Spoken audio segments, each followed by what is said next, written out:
My name is Kevin Wyatt. I'm a board-certified master arborist, and this is Javier Sanchez. He is our crew foreman, and we are here today at the Israel Putnam Cottage, and we're doing preservation pruning of 2 American elm trees, as well as doing hazard reduction pruning on a number of other trees throughout the property.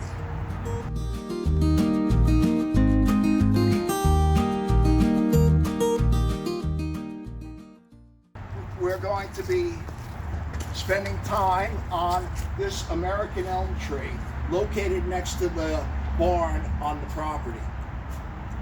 The American elm tree is being assaulted by Dutch elm disease.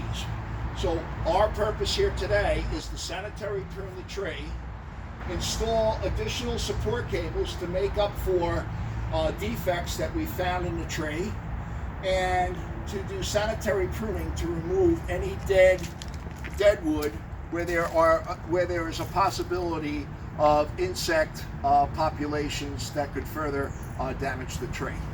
We're going to work on this tree, and now there are a couple of defects that I'd like to point out so that you're able to see. We work ourselves up the very first limb. First off, this is a bifurcated tree, which means there's 2 codominant stems growing off of one root system. The trouble with that is every year this stem gets a new set of growth rings, and this stem gets a new set of growth rings. Both of those sets of growth rings are working opposite one another, which creates this bulge, which is a structural defect in the tree and makes the tree susceptible to failure. Now we work our way up the crown, up the trunk of the tree. We come to the very first limb. I have a pointer here, and this is indicating where there is an existing structural issue. There's a large crack here. However, this limb is essential for the structure of the tree and also for the photosynthate that it's providing the tree for survival.